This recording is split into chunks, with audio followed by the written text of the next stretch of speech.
ನಮಸ್ಕಾರ ಸ್ನೇಹಿತರೆ, ನನ್ನ ಹೆಸರು ಶುಭ.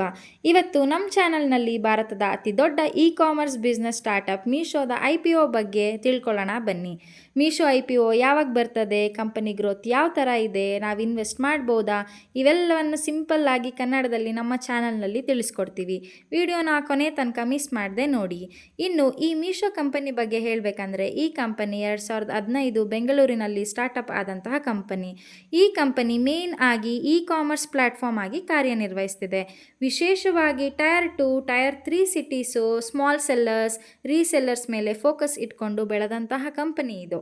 ಫ್ಲಿಪ್ಕಾರ್ಟ್, ಅಮೆಝಾನ್ ಥರ ಇ-ಕಾಮರ್ಸ್ ಆದರೆ ಕಮಿಷನ್ ಫ್ರೀ ಮಾಡ್ಯೂಲ್, ಅಂದರೆ ಸೆಲ್ಲರ್ಸ್ಗೆ ಒಂದೇ ₹1 ಕಮಿಷನ್ ಚಾರ್ಜ್ ಮಾಡದೆ ಮೇನ್ ಇನ್ಕಮ್ ಆ್ಯಡ್ಸ್ ಮತ್ತು ಲಾಜಿಸ್ಟಿಕ್ಸ್ ಸರ್ವಿಸ್ ಮೂಲಕ ರೆವೆನ್ಯೂ ಜನರೇಟ್ ಮಾಡ್ತಾ ಇದೆ. ಇನ್ನು ಈ ಕಂಪನಿ IPO ಬಗ್ಗೆ ತಿಳ್ಕೋಬೇಕಂದ್ರೆ ಡಿಸೆಂಬರ್ 3 ಇಂದ ಡಿಸೆಂಬರ್ 5 ವರೆಗೂ ಪಬ್ಲಿಕ್ ಸಬ್ಸ್ಕ್ರಿಪ್ಷನ್ಗೆ ಇರುತ್ತದೆ. ಲಿಸ್ಟಿಂಗ್ ಬಂದು ಡಿಸೆಂಬರ್ 10 ಆಗ್ತಾ ಇದೆ. ಪ್ರೈಸ್ ಬ್ಯಾಂಡ್ $105 ಇಂದ $111 ಇರುತ್ತೆ. ಫೇಸ್ ವ್ಯಾಲ್ಯೂ ಬಂದು ₹1. ಸೊ ಟೋಟಲ್ ಇಶ್ಯೂ ಸೈಜ್ ಬಂದು ಈ ಕಂಪನಿದು 5,421 ಕೋಟಿ ಕೇಳ್ತಾ ಇದ್ದಾರೆ. ಇದರಲ್ಲಿ ಫ್ರೆಶ್ ಇಶ್ಯೂ ಬಂದು 4,250 ಕೋಟಿ. Listing both NSE and BSE ಎರಡೂ ಕಡೆ ಆಗ್ತಾ ಇದೆ.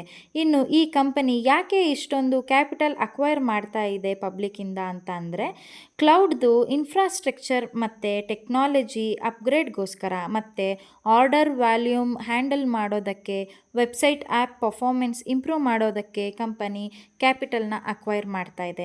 ಬಟ್ ಈ ಕಂಪನಿ ರೆವೆನ್ಯೂ ಬಗ್ಗೆ ಹೇಳಬೇಕಂದ್ರೆ 2023ರಲ್ಲಿ 5,735 ಕೋಟಿ ಇದ್ದಿದ್ದು 2025 ಅಷ್ಟೊತ್ತಿಗೆ 9,390 ಕೋಟಿ ಆಗಿದೆ. ಇನ್ನು ಈ ಕಂಪನಿ ಫಿನಾನ್ಷಿಯಲ್ ಇಯರ್ 24ಅಲ್ಲಿ 843 ಮಿಲಿಯನ್ ಆರ್ಡರ್ ಡೆಲಿವರ್ ಮಾಡಿದ್ದು, ಬಟ್ ಕಂಪನಿ ಇನ್ನೂ ಪ್ರಾಫಿಟ್ಗೆ ಕನ್ವರ್ಟ್ ಆಗಿಲ್ಲ, ಲಾಸ್ನ ಕಡಿಮೆ ಮಾಡ್ಕೋತಾ ಬಂದಿದೆ.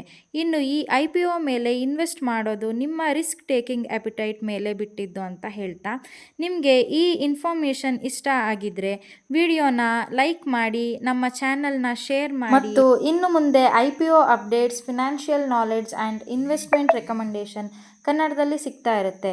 ಹಾಗಾಗಿ ನಮ್ಮ ಚಾನಲ್ನ ಸಬ್ಸ್ಕ್ರೈಬ್ ಮಾಡ್ಕೊಳ್ಳಿ. ನೆಕ್ಸ್ಟ್ ವಿಡಿಯೋದಲ್ಲಿ ಸಿಗೋಣ. Thank you so much. Bye.